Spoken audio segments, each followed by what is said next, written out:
Test, you hear me?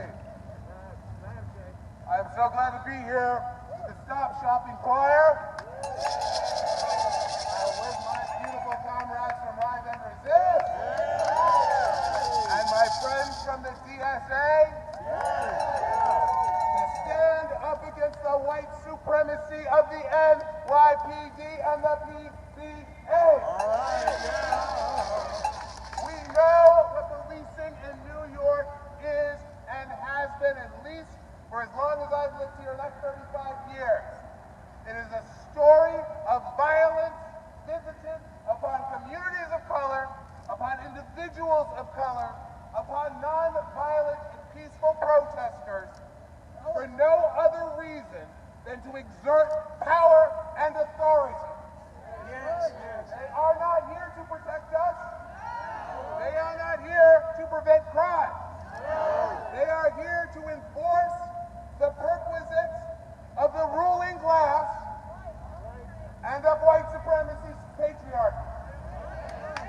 That is their only purpose. Preach it, preach it. This summer, we have seen time and time and time again these vicious, brutal thugs rioting just because they are triggered by nonviolent protesters who have a problem with cops killing black and brown people, who have a problem with cops killing queer and trans people, who have a problem with cops raping women.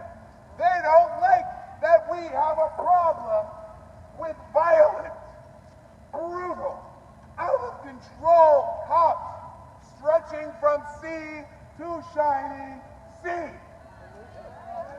And so, when we take a stand against that racism, against that misogyny, against everything that is happening at the hands of the police across this country, when we stand up and hold a sign and peacefully march, and maybe join hands and block a little traffic, their only recourse is to brutalize us. My friends have been hospitalized. My friends have had bones broken. They have had concussions. And these are not kids running wild in the streets who don't know what to do. These are trained and experienced activists who have been marching and organizing and protesting for decades. They know how to keep themselves safe under ordinary circumstances. But the NYPD makes sure that the circumstances are as violent as possible. We New Yorkers, we stand against this violence. We stand against this racism. We demand that the Klansman in charge of the PBA, Patrick, aptly named Lynch, be removed from his position.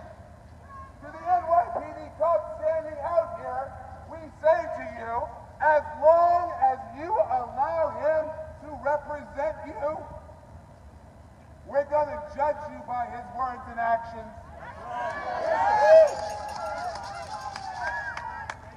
The Brennan Center for Justice just released a follow-up to that FBI report from 2006. Y'all know the one I'm talking about? That FBI report that said that white supremacist organizations were actively and in an organized fashion infiltrating law enforcement. In the 14 years since that came out, I haven't seen a damn mayor, a damn police commissioner, a damn anybody in charge of any part of government in this city, in this state, in this country, do a goddamn thing to root them out. The Brennan Center for Justice just did a follow-up, released it about a month and a half ago. Bet you didn't see it in the New York Times. No. Bet you didn't see it in the Wall Street Journal. No. Bet you didn't see it in the Washington Post. No. And you sure as hell didn't hear nothing about it coming out of de Blasio's mouth or Shane's mouth. Because they hide from the truth. And they think that when they hide from the truth, they are hiding the truth from us. But this is not the 1950s. This is not the 1970s. We're not dealing with just free networks that funnel all the news our way. That's right. A newspaper that comes to our front porch. We have access to information at the drop of a hat. And we as a people, as a community, are educating ourselves day in and day out so that when they try to lie, when they try to deny the truth about what is in their hearts, what is in their minds, and what is in their organization, they cannot do it any longer.